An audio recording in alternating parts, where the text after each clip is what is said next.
My name's Adam Ward, Director of Studies of the ISS. This is another ISS Strategic Snapshot, and today I'm joined by Virginia Comolli, who heads a new research program at the ISS on security and development and the linkages and interplay between those two things.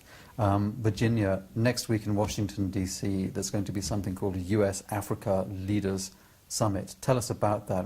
What is it and what is it intended to look at? Well, the summit is the very first of its kind. All heads of state from African countries will be meeting in Washington, D.C., will be meeting with President Obama and his administration to discuss a wide array of themes. In particular, they will be looking at increased US investment and trade into the African continent, but they will also discuss issues related to governance and security. When it comes to Africa, there is two sort of narrative threads that run through discussion about it. On the one hand, pointing to greater economic opportunity and greater scope for investment and trade, where the line is pretty positive, it seems. But on the other hand, a continuing preoccupation with the security challenges of the region. How do you see the picture in Africa? Absolutely. Over the past few years, we have seen many headlines being very positive, talking about Africa's century or Africa rising. But of course, there are many challenges remaining, even for the economic superpowers of the continent. Let's think, for instance, of Nigeria. Nigeria in 2014 became Africa's #1 economy, but at the same time, it still faces a very deadly insurgency in the north of the country by Boko Haram. Yes, exactly. I think as a piece that you wrote reminded us, it's been over 100 days now since those 200 schoolgirls were abducted by Boko Haram. That's obviously one very regrettable incident in a wider insurgency picture. How do you assess the current state of the insurgency at the moment? Well, unfortunately, I fear it is getting worse. We have seen an increased tempo of attacks. The attacks have become bolder, and we've even seen attacks in the capital, Abuja, and also some explosions in Lagos, in the south of the country, in the main economic hub of Nigeria. And recently, a few days ago, Boko Haram incursions into Cameroon resulted in the kidnapping of the vice prime minister's wife. Mm-hmm.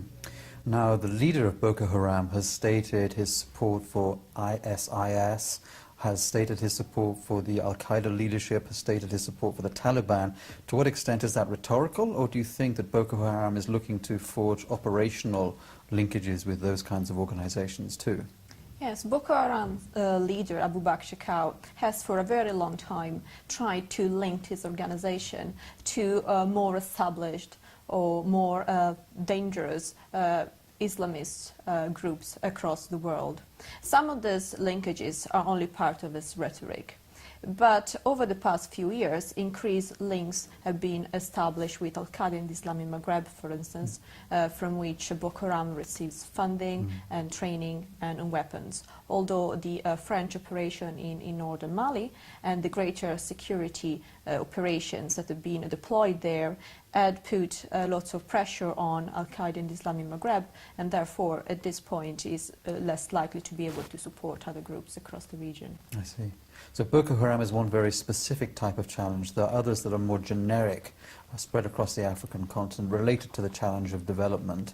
And one of those is demographic and relates perhaps to the challenge of urbanization as populations move into urban centers at an expanding rate. How do you see that phenomenon as a challenge? Absolutely. I mean, if we look at demographic trends, by 2045 we expect over 70% of the world population to be living in urban centers. And this trend is particularly pertinent to the developing world, not just Africa. We've seen a growing number of people. Many of them are young people, and therefore we have the phenomenon of the so-called youth bulge. Lots of young people who need to have a good education and to acquire the skills that would enable them to find employment, not to fall in the poverty trap, or even worse, to join criminal or even terrorist organizations sometimes. But we also have the issue, as you mentioned, of urbanization. We have more people moving to urban centers. We expect by 2045 over 270 megacities across the world. We are thinking of places such as Lagos or Mexico City, Rio de Janeiro, Karachi, Manila. And of course, as you might have guessed, many of these megacities are in fact in emerging or developing countries. And this is a quite concerning trend, and especially because very often it will be unlikely for those countries in the developing world to match those shifts towards urban centers with the required investments, which will result in a large number of people ending up living in slums. Already we have seen that slums can become areas in which the state is often unable to exert full controls, and a vacuum is created that is often filled by non-state armed groups, often organized criminals, sometimes even extremists, who replace the state. They provide some forms of informal governance, informal economies. They provide some forms of social welfare and informal justice system.